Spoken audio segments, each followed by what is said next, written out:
Study IQ IAS, अब तैयारी हुई अफोर्डेबल। दोस्तों इनसे मिलिए। इनका नाम है यिंग यूई। इनका जन्म 1935 में चाइना के यूनान प्रोविंस के एक रिमोट रूरल एरिया क्यूजिंग में हुआ था। दोस्तों यदि आप इनके फीट पर गौर करें तो आप पाएंगे कि ये हमारे नॉर्मल फीट जैसे ब्रॉड नहीं है। इनके फीट का साइज लगभग 10 सेंटीमीटर या उससे भी कम है। ये किसी नेचुरल डिफेक्ट या एक्सीडेंट के कारण नहीं हुआ, बल्कि उनकी नेचुरल फीट को डिस्टॉर्ट करके ऐसी शेप दी गई है। आप सोच रहे होंगे कि आखिर आज हम आपको इनकी कहानियां क्यों बता रहे हैं। दोस्तों असल में ये चाइना के फुट बाइंडिंग ट्रेडिशन के आखिरी सर्वाइविंग एग्जांपल्स में से एक है। क्या आप ये इमेजिन कर सकते हैं कि 5 से 6 साल की कोई यंग गर्ल है और उसकी फीट को एक पर्टिकुलर शेप देने के लिए उनको अलग अलग एंगल्स पर बार बार बेंड और ब्रेक किया जाए। आप सोच रहे होंगे कि ये क्या मजाक है, कोई किसी लिविंग क्रिएचर के साथ ऐसा कैसे कर सकता है। लेकिन आपको बता दें ये कोई मजाक या केवल एक इमेजिनेशन नहीं है, बल्कि ये एंशिएंट चाइना में प्रैक्टिस की जाने वाली सदियों पुरानी हाउस होल्ड प्रैक्टिस है। चाइना की एक दो नहीं बल्कि tens of millions of women इस इनह्यूमन प्रैक्टिस से होकर गुजरी हैं। लेकिन आखिर क्यों? अगर इसका रीजन एक शब्द में बताएं तो वो है फैशन। और ये फैशन इन यंग गर्ल्स के द्वारा खुद विलफुली अडॉप्ट नहीं किया गया, बल्कि इसको चाइनीज सोसाइटी के स्टैंडर्ड्स के द्वारा इन पर सदियों तक थोपा गया। दोस्तों हमारी सोसाइटी में फैशन के नाम पर काफी लंबे समय से अजीबोगरीब प्रैक्टिसेस देखने को मिलती रही हैं। दशकों से ग्लोबल फैशन इंडस्ट्रीज द्वारा painful clothing, deadly beauty treatments और एक विक्टिम बॉडी लैंग्वेज को इंडोर्स किया जाता है। कहानी आज भी वही है। ऑपरेशन के टूल्स और मास्क बदल गए हैं, लेकिन फैशन के सही मायने आज भी नहीं बदले हैं। विक्टोरियन इंग्लैंड में विमेन की स्लीक वेस्ट के लिए कॉर्सेट का प्रचलन हो या फिर चाइना में विमेन फीट की शेप को ट्विस्ट एंड टर्न करने के लिए फुट बाइंडिंग ट्रेडिशन, इतिहास के हर समय और समाज में विमेन को सोसाइटी के स्टैंडर्ड्स में ढालने के लिए इनह्यूमन प्रैक्टिस का इस्तेमाल होता रहा। विमेन बॉडी के रिफाइनमेंट के लिए उनको सदियों से एक्सप्लॉइट किया जाता रहा। दोस्तों ये सुनने के बाद हमारे मन में बहुत से विचलित कर देने वाले सवाल उठते हैं, जैसे कि सोसाइटल स्टैंडर्ड्स या सोशल ट्रेडिशंस के लिए गॉड की नेचुरल क्रिएशन को ह्यूमन द्वारा मॉडिफाई करना किस हद तक जस्टिफाइड है। इस अजीबोगरीब ट्रेडिशन की असल कहानी क्या है, इसको चाइना में इतने लंबे समय तक कंटिन्यू रखने का क्या कारण रहा और इससे चाइना की विमेन को आज़ादी कब और कैसे मिली। आज के इस वीडियो में हम आपके लिए इन सभी सवालों के जवाब ढूंढने की कोशिश करेंगे। लेकिन आगे बढ़ने से पहले मैं आपको बता दूं कि इस वीडियो की इंपॉर्टेंस यूपीएससी मेंस के लिहाज से काफी ज्यादा है। इस थीम से रिलेटेड क्वेश्चंस यूपीएससी मेंस की सोसाइटी और एथिक्स में पूछे जा सकते हैं। इसके बारे में वीडियो के अंत में और भी बात करेंगे, पर फिलहाल के लिए अपने डिस्कशन को हम आगे बढ़ाते हैं। दोस्तों प्रीलिम्स को यूपीएससी की परीक्षा का आयरन गेट माना जाता है, क्योंकि 10 लाख बच्चों में से प्रीलिम्स में मात्र 10,000 बच्चे मेंस लिखने के लिए सिलेक्ट होते हैं, जो इस एग्जाम के सिलेक्शन रेट को 1% से भी कम कर देता है। और इसी दुविधा और कठिनाई को समझते हुए स्टडी IQ आप सबके लिए लेकर आया है SIP यानी सक्सेस इन प्रीलिम्स प्रोग्राम, जिसके अंतर्गत मात्र 90 दिनों में आप प्रीलिम्स के आयरन गेट को क्रॉस करने में सक्षम हो जाएंगे। क्योंकि इस प्रोग्राम में आपको भारत की सबसे बेहतरीन फैकल्टीज से 200+ आवर्स की लाइव रिवीजन क्लासेस मिलेंगी और इन लेक्चर्स के बाद आपको रिवीजन बुकलेट्स मिलेंगी, जिससे आप स्टैटिक और करंट कंटेंट को रिवाइज कर पाएंगे। CSAT की वर्कशॉप्स होंगी और साथ में आपको मिलेंगे यूपीएससी की मिरर टेस्ट और ऑल इंडिया ओपन टेस्ट, जो आपको आपकी तैयारी का सही फीडबैक देंगे। दोस्तों इस प्रोग्राम के अंतर्गत इन बैचेस में क्लासेस की स्टार्टिंग 5 जनवरी से हो रही है, जिसमें क्लासेस की टाइमिंग 3 PM रहेगी। पर आपको ध्यान रखना है कि इसमें अवेल करते वक्त आपको AG लाइव कूपन कोड जरूर यूज करना है, जिससे इस प्रोग्राम के प्राइसेस ऑलमोस्ट हाफ हो जाएंगे और मात्र 6,000 रुपीज के सुपर डिस्काउंटेड प्राइस पे आप इन बैचेस को अवेल कर पाएंगे। इन बैचेस से रिलेटेड सभी इंपॉर्टेंट लिंक्स आपको पिन कमेंट और डिस्क्रिप्शन में मिल जाएंगी। बाकी सभी अपडेट्स के लिए आप मुझे मेरे सोशल मीडिया हैंडल्स पे फॉलो कर सकते हैं। दोस्तों आइए सबसे पहले इस प्रैक्टिस के ओरिजिन की बात करें। ये तो पूरे चाइना में इसके ओरिजिन से जुड़ी अलग अलग कहानियां फैली हुई हैं। तो सबसे ज्यादा पॉपुलर कहानी एक कोर्ट डांसर से जुड़ी है। इसके लिए हमें चाइनीज हिस्ट्री के डायल को 800 से 900 साल पीछे रिवाइंड करना होगा। तो बात है कुछ 10th सेंचुरी की। 907 से 960 तक के इंपीरियल चाइना को 5 डायनेस्टीज एंड 10 किंगडम्स के द्वारा रूल किया जाता था। ये पीरियड चाइना में इंटेंस डिविजन्स और पॉलिटिकल डिस्टर्बेंस का पीरियड था। उस जमाने में वहां एक कोर्ट डांसर हुई जिनका नाम था याओ नियांग। वो चाइनीज एम्परर ली यो के कोर्ट में डांस किया करती थी। अपनी बॉडी और अपने डांस को यूनिक और अट्रैक्टिव पोर्ट्रे करने के लिए वो अपने फीट को न्यू मून के शेप में टाई किया करती थी। इसके बाद वो उनको लोटस शेप्ड गोल्डन शूज में टाई किया करती थी और उसी के साथ वो अपने ग्रेसफुल डांस परफॉर्म किया करती थी। उनका डांस फ्लोर पर एक ह्यूज लोटस बना हुआ था। उनके डांस करते वक्त ऐसा लगता था कि मानो उनके हर स्टेप से लोटस फ्लावर्स ग्राउंड पर स्प्रेड हो रहे हैं। उनके इस डांस को लोटस डांस कहा जाने लगा और इस शेप के कारण इनकी फीट को लोटस फीट का नाम दिया गया। एम्परर ली यो को उनका डांस बहुत ज्यादा अट्रैक्ट करता था।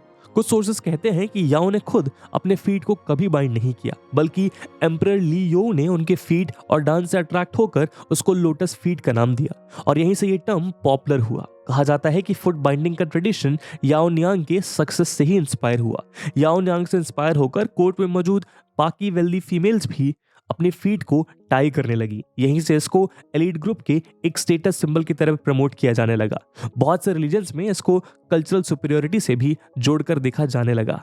दोस्तों, इस प्रैक्टिस के ऑरिजिन से एसोसिएटेड दूसरे लेजेंड की माने तो इसका जन्म शांग डायनेस्टी के दौरान हुआ। शांग डायनेस्टी की एम्प्रेस क्लब फुट नामक डिफॉर्मिटी से जूझ रही थी और खुद को सिक्योर फील कराने के लिए उन्होंने अपने किंगडम में इस फुट बाइंडिंग प्रैक्टिस को मैंडेटरी कर दिया। इसके अलावा कुछ टेल्स इसका ओरिजिन इससे भी पहले के समय से ट्रेस करती हैं। उदाहरण के लिए 850 सी में एक यंग और प्रेटी गर्ल हुआ करती थी जिनकी फीट नेचुरली बाउंडेड थी। इनका नाम था ये शियान। एक बार उनका शू कहीं खो गया और बाद में एक किंग को मिला। किंग ने जब इसके ओनर को ढूंढा तो ये शियान उनको बहुत आसानी से मिल गई, क्योंकि उनके किंगडम में इतने स्मॉल फीट वाली कोई भी दूसरी फीमेल नहीं थी। बस फिर क्या था, वो दोनों आपस में मिले और एक दूसरे को पसंद करने लगे। उनकी शादी हो गई और तभी से ये टेल चाइना में पॉपुलर हो गई। दोस्तों, ये कहानी आपको कुछ सुनी सुनी नहीं लगती? जी हाँ, आपने सही पहचाना। ये मॉडर्न डे सिंड्रेला की स्टोरी से बहुत ज्यादा मेल खाती है और कहीं ना कहीं ये दोनों ही स्टोरीज एक ही मैसेज कन्वे करती हैं, और वो ये कि किस तरह हमारे पॉपुलर कल्चर में ब्यूटी को कुछ पैरामीटर्स बेसिस पर स्टैंडर्डाइज करने की कोशिश की जाती है। खैर दोस्तों, इस प्रैक्टिस का एग्जैक्ट ओरिजिन कहां से हुआ, इसको कभी किसी पुख्ता सबूत के साथ प्रूव नहीं किया गया। इनमें से कौन सी स्टोरी कितनी सच है, हमारे डिस्कशन का मेन मुद्दा ये नहीं है, बल्कि हमारा मुद्दा ये है कि कैसे ये प्रैक्टिस एक पॉइंट से ओरिजिनेट हुई और देखते ही देखते पूरे चाइना में फैल गई और फिर 1, 2 या 100 साल नहीं, बल्कि पीढ़ी दर पीढ़ी लगभग 900 साल और 5 लंबी डायनेस्टीज के कार्यकाल में चलती रही। आइए अब इसके प्रोसेस पर एक नजर डालते हैं। दोस्तों, ये तो फुट बाइंडिंग का ये पूरा प्रोसेस बेहद डिस्टर्बिंग हुआ करता था, किंतु विमेन को इससे होने वाले पेन का आइडिया लगाने के लिए इसका ओवरव्यू जानना हमारे लिए जरूरी हो जाता है। तो दोस्तों, गर्ल्स के साथ इसकी शुरुआत 4 से 6 साल की टेंडर एज में की जाती है, क्योंकि उस समय गर्ल्स की फीट का साइज यूजुअली स्मॉल हुआ करता था और इस पॉइंट पर उनकी बोन्स में प्री बोन कार्टिलेज होता था, जिससे बोन्स बेहद सॉफ्ट होती थी। इसकी शुरुआत यूजुअली विंटर्स में की जाती थी, जिससे विंटर्स की नमनेस से फीट ज्यादा पेन एक्सपीरियंस ना करे। सबसे पहले उनकी फीट को वार्म वाटर में रखा जाता और हर्ब्स और ऑयल से उनकी मसाज की जाती थी। इसके बाद फीट के लार्जेस्ट टो के अलावा बाकी सभी टोस को ब्रेक कर दिया जाता था। इसके बाद फुट की आर्क को बेंड करने के लिए बीट किया जाता था, यानी मारा जाता था, जिससे फीट से हूफ लाइक शेप क्रिएट हो जाती थी, यानी इनकी फीट की लेंथ को रिड्यूस और हाइट को इंक्रीज कर दिया जाता था। इनकी फीट के सेंटर में एक रेज्ड बम्प या हील लाइक स्ट्रक्चर बन जाता था। इस सब के बाद उनकी फीट को सॉफ्ट सिल्क की एक लंबी स्ट्रिप से ट्रायंगुलर शेप में टाइटली रैप कर दिया जाता था और इनको लोटस शेप्ड टाइट शूज में फिट कर दिया जाता था। ब्लड वाउंड्स और इन्फेक्शंस को प्रिवेंट करने के लिए उनकी फीट को हर 2 से 3 दिन बाद अनरैप किया जाता और उनको हर्ब्स और ऑयल के थ्रू अच्छे से क्लीन किया जाता था। हर बार सिल्क स्ट्रिप को पहले से ज्यादा टाइटली रैप किया जाता था, जिससे कि फीट अपनी नेचुरल ग्रोथ पूरी ना कर सके। इतनी टाइट बाइंडिंग के कारण फीट में ब्लड सर्कुलेशन ठीक से नहीं हो पाता। इस कारण फीट पर हुई इंजरीज को ठीक होने में बहुत ज्यादा समय लगता था। और तो और ब्रोकन आर्चेस को फैसिलिटेट करने के लिए गर्ल्स को इसी कंडीशन में लंबे डिस्टेंस कवर करने के लिए भी भेजा जाता था। इन्फेक्शंस को अवॉइड करने के लिए कभी कभी फुट नेल्स भी परमानेंटली रिमूव कर दिए जाते थे। हीलिंग और रीब्रेकिंग का ये पूरा प्रोसेस 2 से 3 साल तक यूं ही चलता था। इसके बाद ज्यादातर केस में उनको फुट की डिजायर्ड लोटस शेप मिल जाती थी। इतना सब करने के बावजूद भी यदि डिजायर्ड शेप नहीं आती तो फीट को स्मॉल साइज शूज में इस तरह से फिट किया जाता था कि फुट का एक्स्ट्रा फ्लैश श्रिंक होने लगता था, यानी डिजायर्ड शेप के अलावा फीट के एक्सेस पार्ट को रिमूव कर दिया जाता था। इससे बहुत सी बार उनके लेग्स में पैरालिसिस या दूसरे डेडली साइड इफेक्ट्स भी हो जाते थे। बहुत से केसेस में इस सब से विमेन की डेथ भी हो जाया करती थी। एक एस्टिमेट के मुताबिक इस प्रैक्टिस से गुजरने वाली 10% फीमेल्स की डेथ हुई है। आयरनी की बात यह है कि इतनी अनडिजायरेबल और पेनफुल प्रोसेस के बाद सोसाइटी के लिए मोस्ट डिजायर्ड फीट्स बनकर तैयार होते थे। खैर दोस्तों, ये पूरा प्रोसेस अपने आप तो एक्सट्रीमली पेनफुल था ही, किंतु इससे होने वाले साइड इफेक्ट्स उससे भी ज्यादा हार्श होते थे, जिसके साथ इन विमेन को पूरी जिंदगी बितानी होती थी। उदाहरण के लिए इस प्रोसेस के बाद विमेन की लेग बोन्स, लिगामेंट्स और मसल्स बेहद वीक हो जाते थे। पाउंडेड फीट वाली विमेन की हिप डेंसिटी 5.1% और स्पाइन डेंसिटी 4.6% लेस होती थी, जिससे इन फीमेल्स में हिप और स्पाइन फ्रैक्चर्स का रिस्क बहुत ज्यादा बढ़ जाता था। बहुत बार इस प्रोसेस के दौरान ऐसी डिसेबिलिटीज जन्म लेती थी जिनको लाइफ टाइम में कहीं भी ट्रीट नहीं किया जा सकता था। खैर, आपको बता दें कि ये पूरा प्रोसेस चाइना के अलग अलग रीजन्स और टाइम पीरियड में वेरी करता था। उदाहरण के लिए सिचुआन में इस प्रैक्टिस का एक दूसरा वर्जन प्रेवलेंट था। वहां उसको कुकुम्बर फुट कहा जाता था। इस वर्जन में इस प्रोसेस से लॉन्ग स्लेंडर फुट ऑब्टेन किया जाता था।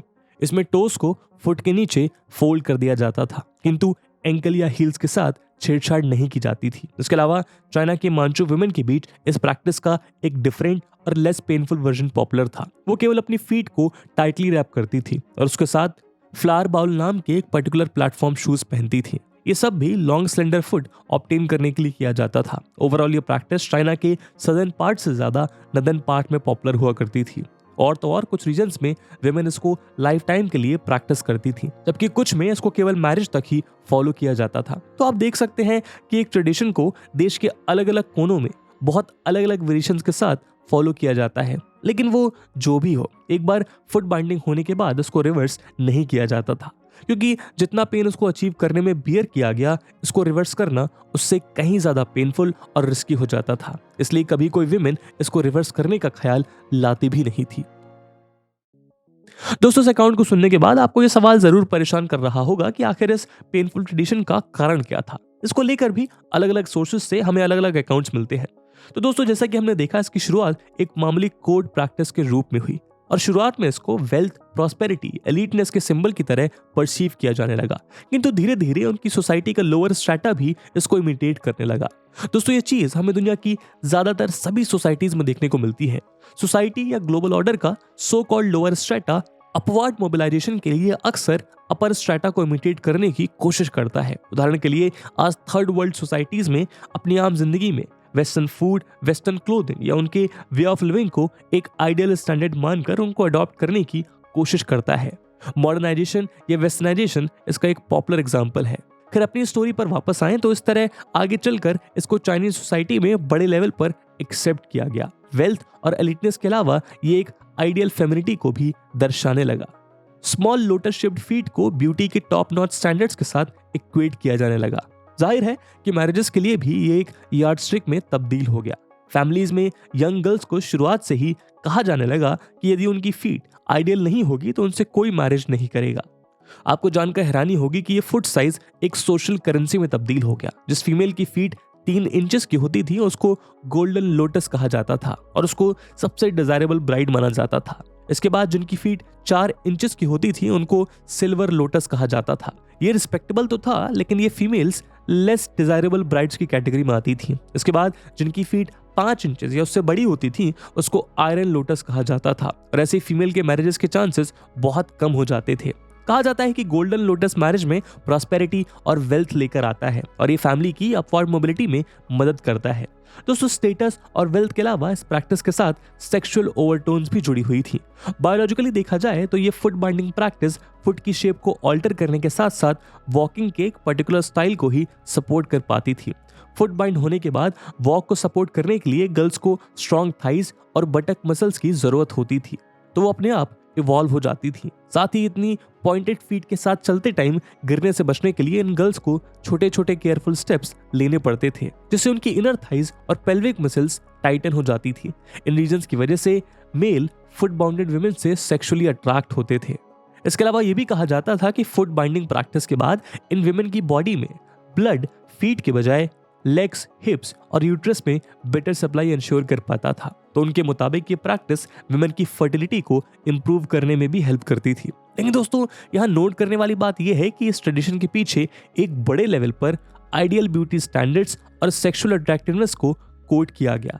किंतु इसका मतलब ये बिल्कुल नहीं था कि जो वुमेन इस प्रैक्टिस से होकर गुजर रही है वो आगे चलकर एक आइडियल ब्यूटी की लाइफ लीड कर रही है, जिससे हमें पता चलता है कि अब तक दिए गए ये सभी रीजंस अपने आप में सफिशिएंट नहीं थे।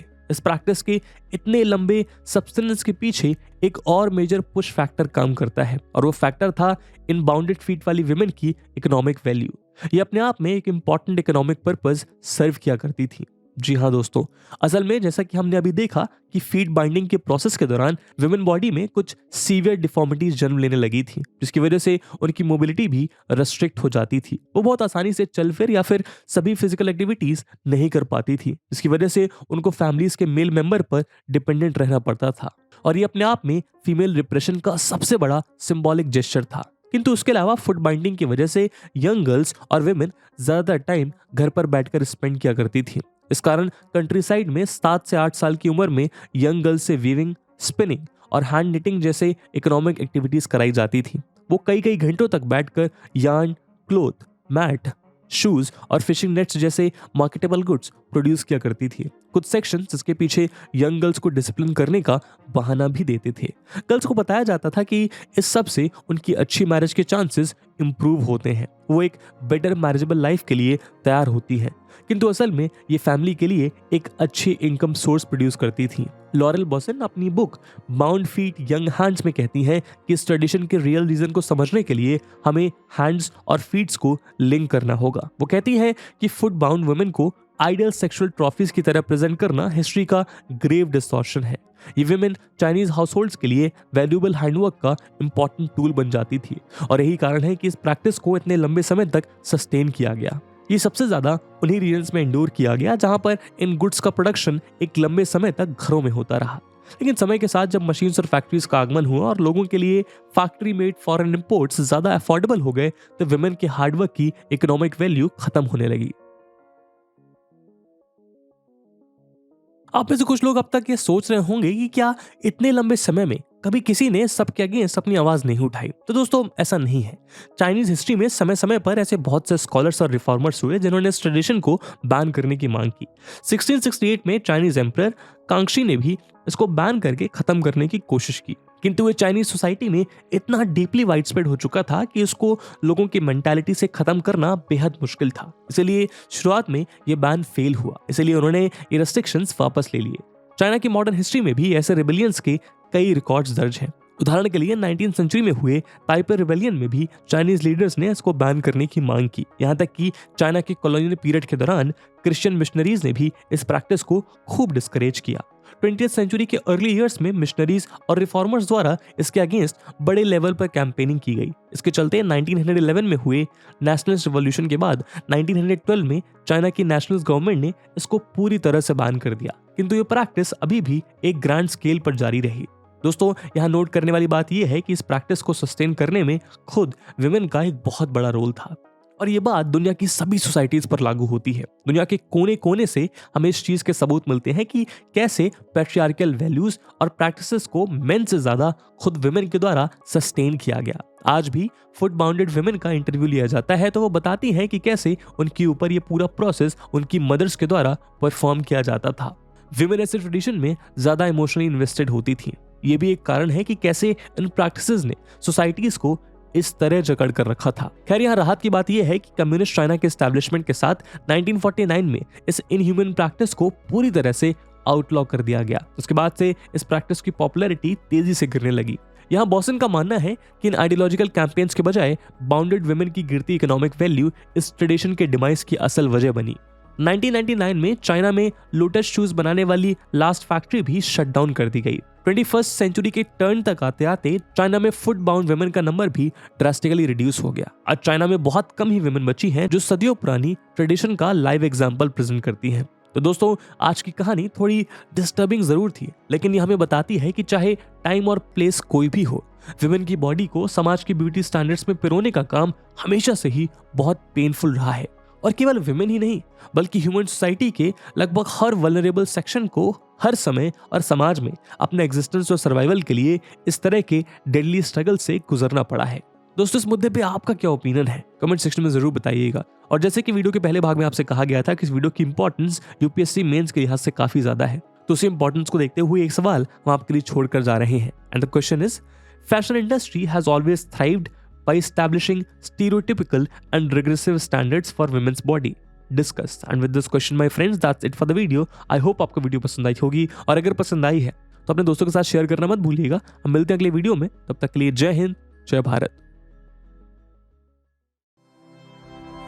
स्टडी IQ IAS, अब तैयारी हुई अफोर्डेबल।